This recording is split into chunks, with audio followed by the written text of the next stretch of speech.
एक गीत के लिए, सिर्फ एक गीत के लिए जब इस संगीतकार ने रफ़ी साहब के स्वाभिमान को ललकारा। जी हाँ, इसको स्वाभिमान को ललकार नहीं कहेंगे, जैसा इस संगीतकार ने रफ़ी साहब से इस गीत के बारे में, इस गीत के बाबत कुछ ऐसी बात की थी और रफ़ी साहब का फिर जो जवाब आया तो इस संगीतकार के पास कोई जवाब ही नहीं रहा है।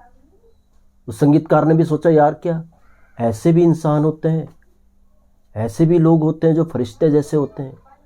क्या सब ये हुआ था? कौन ये संगीतकार थे? आज इस पे बात करेंगे दोस्तों। बने रहिएगा वीडियो के अंत तक मेरे साथ। दोस्तों, अगर आप चैनल पर नए तो चैनल को सब्सक्राइब कर लीजिएगा, बेल आइकन भी प्रेस कर लीजिएगा ताकि नोटिफिकेशन आप तक पहुंचती रहे। नमस्कार, मैं महेश कोहली बॉलीवुड संगीत के सफर से। दोस्तों, एक संगीतकार हुए हैं बॉलीवुड में, ये म्यूजिशियन भी अच्छे रहे हैं, अरेंजर भी अच्छे रहे हैं, इन्होंने कई फिल्मों में संगीत भी दिया है। तो मिड 70s की ये बात होगी, यानी 75 के आसपास की ये बात होगी। इन संगीतकार के एक मित्र हुआ करते थे और वो भी कंपोजर थे। वो एक फिल्म के लिए कुछ गाने बना रहे थे साहब। तो उसमें एक गीत ऐसा बन पड़ा जिसको वो कंपोजर साहब चाहते थे, जो संगीतकार के मित्र थे, कि वो रफ़ी साहब से ये गीत गवाएं। अब रफ़ी साहब से डायरेक्ट इनका कनेक्शन था नहीं, कुछ पैसे वैसे का भी मामला था।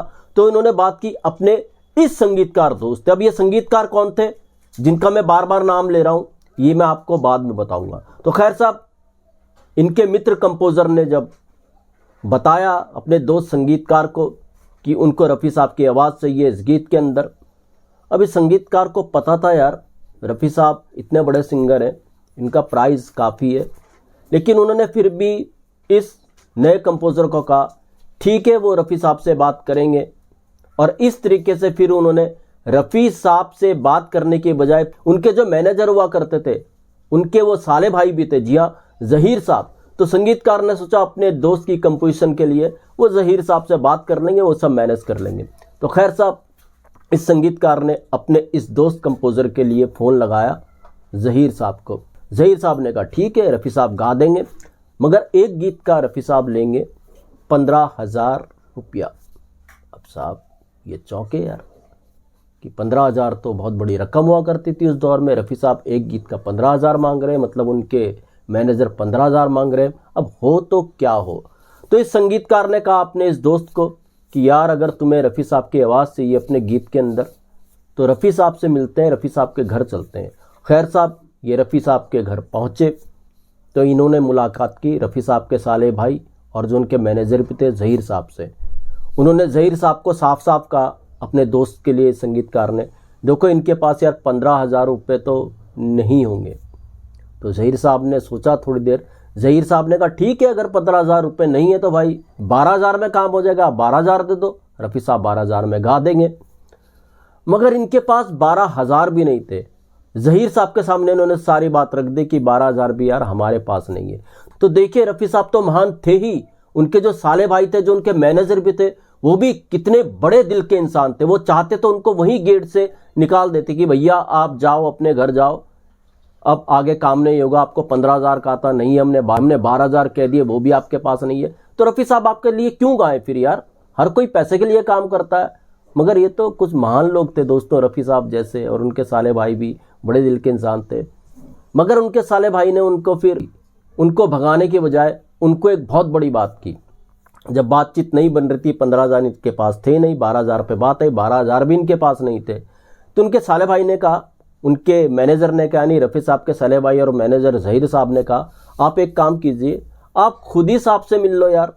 जब आपके पास पैसा नहीं है, आप खुद ही साहब से बात कर लो। लेकिन उनको टाला नहीं, उनको भगाया नहीं। तो ये भी एक बड़ी बात थी, ये भी एक बड़े दिल वाले बात थी जो ज़हीर साहब ने की इन लोगों के साथ। तो खैर साहब, ये संगीतकार अपने कंपोजर दोस्त को पहुँचे रफ़ी साहब के कमरे में लेकर। रफ़ी साहब बैठे हुए थे, ये रफ़ी साहब से मिले। जो भी हुआ होगा उसमें, जब गए होंगे जाहिर सी बात है दुआ सलाम हुई होगी, रफ़ी साहब ने आदर सत्कार किया होगा, इनको बिठाया होगा। तो जब रफ़ी साहब से इनकी बात हुई तो इस संगीतकार ने बताया, ये मेरे मित्र हैं, इन्होंने एक गीत बनाया है, ये चाहते हैं कि आप इनके लिए गाइए। तो रफ़ी साहब ने कहा ठीक है, मैं गा दूंगा। तो फिर ये सब जब बात हुई तो संगीतकार ने अपने दिल की बात कही अपने दोस्त के लिए कि देखिए साहब, हमारी ज़हीर साहब से बात हुई, 15,000 में बात हुई थी, 15,000 भी हमारे पास नहीं थे। फिर जहीर साहब 12,000 में मान गए और वो 12,000 भी हमारे पास नहीं है। अब रफ़ी साहब ने देखा उनकी तरफ, अब इनको लगा यार अब तो पक्का रफ़ी साहब बोल देंगे भैया 15,000 में बात हुई, आपके पास 12,000 भी नहीं है, तो फिर मैं कैसे गा सकता हूं आपके साथ। मगर रफ़ी साहब का दिल देखिए, रफ़ी साहब ने उनसे पूछा तो कितने पैसे हैं आपके पास। तो इस संगीतकार के इस कंपोजर दोस्त ने बोला सिर्फ 2,000। अब तो इस संगीतकार को लग गया, इसको भी नहीं पता था यार इतना कम अमाउंट लेकर इसका दोस्त चल रहा है इनके साथ, तो इन संगीतकार को लग गया अब तो पक्का रफ़ी साहब कह देंगे भैया ऐसा है इतने कम में काम नहीं हो सकता, कहाँ 15,000 कहाँ 12,000, यार मैंने 12,000 में आपको मना नहीं किया और आप तो 2,000 पे आ गए, इसमें तो काम हो ही नहीं सकता।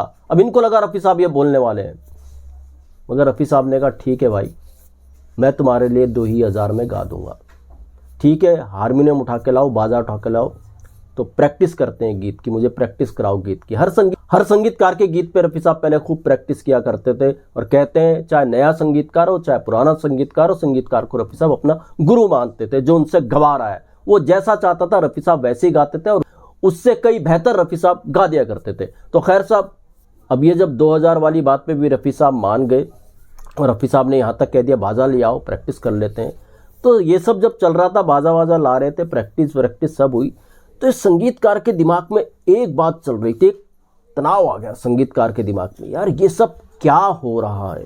संगीतकार को भी अजीब लगा कि उसके कंपोजर दोस्त ने 2,000 कह दिया, रफ़ी साहब 2,000 ही में मान गए। तो जब जाने का वक्त आया दोनों का प्रैक्टिस के बाद, तो संगीतकार से रहा नहीं गया, इस संगीतकार ने रफ़ी साहब से पूछ ही लिया कि साहब आप मुझे एक बात बता दीजिए, बस एक बात बता दीजिए बस। तो रफ़ी साहब ने बोला क्या। तब संगीतकार ने रफ़ी साहब को कहा कि साहब कहाँ तो पहले 15,000 में गीत के लिए बात हुई थी, फिर आपके मैनेजर जो आपके साले भाई हैं उन्होंने 12,000 किए, वो भी हमारे पास नहीं थे, 15,000 तो हमारे पास थे ही नहीं, 12,000 भी हमारे पास नहीं थे, अब इनके पास मात्र 2,000 थे, आपने इसमें भी हाँ कर दी। आप चाहते तो रफ़ी साहब जब 12,000 से 2,000 पे बात हुई तो आप तो ये भी कह सकते थे भाई एक काम करो, आप जब 2,000 ही दे रहे हो तो छोड़ो यार इसको भी रहने दो, मैं फ्री में ही आपके लिए गा देता हूं, ये पैसा वैसा रहने दो यार, कहाँ 15,000 फिर 12,000, उससे नीचे सिर्फ 2,000, तो मैं तो फ्री में गा दूंगा, रखो अपना पैसा। मगर साहब आपने तो 2,000 भी ले लिए, आप चाहते तो इसको बोल भी सकते थे भाई रहने दे अपने 2,000 अपने पास, मैं फ्री में भी गा दूंगा, मगर साहब आप तो 2,000 में भी मान गए। ये सब कैसे किया आपने, क्यों किया आपने। शंकाएं थी इस संगीतकार के मन में रफ़ी साहब को लेकर के उस वक्त पे। तो रफ़ी साहब ने जो जवाब दिया इस संगीतकार को, फिर इस संगीतकार के पास कोई जवाब ही नहीं था, भचक के रह गए, यार ऐसे भी इंसान होते हैं। तो रफ़ी साहब ने कहा इस संगीतकार को देखो साहब मैं कभी नहीं चाहता कि मेरा कर्ज किसी के ऊपर रहे, 2,000 कौन सी बड़ी रकम है यार, मैं चाहता ना भी लूँ फ्री में ही गा दूँ, अगर मैं इसके लिए फ्री में गा देता तो फिर तो मेरा कर्ज रह जाता ना इसके ऊपर। मैं नहीं चाहता कि मेरा कर्ज किसी के सर पे रहे। ये बात भी दिगर है कि रफ़ी साहब का कर्ज कईयों के सर पे रहा है दोस्तों, मगर रफ़ी साहब ने किसी का कर्ज अपने सर पे नहीं रखा। रफ़ी साहब ने खुल के कहा यार जाने दो भाई, मैं अगर फ्री में गा देता ठीक है तो मेरा कर्ज रह जाता इनके सर पे और बात रह जाती, ये ज़िंदगी भर ये सोचते रफ़ी साहब ने मेरे लिए फ्री में गया। फिर रफ़ी साहब को कहने का मतलब यही था भैया पैसे तो मैंने अपने ले ही लिए, चाहे भलाई वो 2,000 है, और एक तरीके से अब ये फाइनल हो गया कि रफ़ी साहब 2,000 ही में मान गए, मतलब रफ़ी साहब ने अपनी पेमेंट ले ही ली, यानी कोई रफ़ी साहब का कर्ज इस नए कंपोजर के सर पे अब नहीं है। इस तरीके से फिर ये गीत फाइनल हुआ और रफ़ी साहब ने इस संगीतकार के लिए, इस कंपोजर के लिए, इस नए कंपोजर के लिए इस गीत को गाया। जी हाँ दोस्तों, वो संगीतकार जो अपने इस नए कंपोजर दोस्त को रफ़ी साहब के पास लेकर के गए थे, जिन्होंने ये किस्सा एक इंटरव्यू में शेयर किया था, इस संगीतकार का नाम है अमर हल्दीपुर साहब। इन्होंने कई फिल्मों में अरेंज भी किया, लक्ष्मीकांत प्यारेलाल जैसे संगीतकारों को अरेंज भी किया, उनके म्यूजिशियन भी रहे, और भी संगीतकारों को उन्होंने अरेंज किया, उनके म्यूजिक को अरेंज किया, उनके म्यूजिशियन भी रहे। काफ़ी काम किया अमर हल्दीपुर साहब ने एक दौर में, और इन्होंने कई बेहतरीन फिल्मों में अपना संगीत भी दिया। तो ये थे अमर हल्दीपुर साहब। मगर अमर हल्दीपुर साहब को यकीन नहीं था कि यार 15,000 में बात हुई, उनके जो कंपोज़र दोस्त थे उनके लिए, फिर 12,000 में मामला आया, रफ़ी साहब सिर्फ 2000 में माने, वो चाहते तो निकाल भी सकते और वो चाहते तो ये भी कह सकते थे भैया मुझे 2000 क्या दोगे यार, फ्री में ही गा देता हूँ तुम्हारे लिए, रकम क्या है, ये पेमेंट क्या है। उस वक्त पे रफ़ी साहब की कीमत बहुत ज़्यादा थी, बहुत बड़े सिंगर थे रफ़ी साहब कह सकते थे भैया अपने 2000 रखो, मैं फ्री में ही गा देता हूँ। मगर रफ़ी साहब ने 2000 लिए और जो जवाब दिया कि मैं अपना कर्ज किसी के सर पे नहीं रखता, तो अमर हल्दीपुर को लगा, उनका खुद का कहना था, वाकई रफ़ी साहब इंसान नहीं फरिश्ता है, फरिश्ता। और ये हम नहीं कह रहे हैं दोस्तों, आप कितने सिंगर्स के इंटरव्यूज उठा के सुन लो भाई, उस दौर के म्यूजिक डायरेक्टर्स के इंटरव्यू उठा के सुन लो भाई, रफ़ी साहब को सब फरिश्ता ही कहते थे। तो ये थे रफ़ी साहब, और रफ़ी साहब का ये जो जवाब था कि मेरा कर्ज किसी के सर पे ना रहे, ये बहुत बड़ी बात थी, बहुत बड़ी बात थी। अब दोस्तों आप कहोगे कि यार वो गीत कौन सा था। देखिए दोस्तों, जब अमर हल्दीपुर साहब ने यह किस्सा सुनाया, ना तो अपने उस दोस्त का नाम बताया जो कंपोज़र थे, कौन वो कंपोज़र थे, कौन वो म्यूजिक डायरेक्टर थे, ना उन्होंने उस गीत के बारे में कुछ बताया कि वो गीत कहाँ उपलब्ध है, जिसको रफ़ी साहब ने सिर्फ 2000 में एक नए कंपोज़र के लिए गा दिया था, यानी अमर हल्दीपुर के दोस्त के लिए गा दिया था। ये अमर हल्दीपुर साहब ने नहीं बताया, जैसा किस्सा अमर हल्दीपुर साहब ने इंटरव्यू में बताया, वैसा ही किस्सा मैंने उनके इंटरव्यू से लेकर के आपको सुना दिया। तो दोस्तों ऐसे भी किस्से वैसे किस्से मैं आपके लिए लेकर के आता रहूँगा। मैं इसको लेकर दीजिएगा इजाज़त। Good bye, good luck and take care.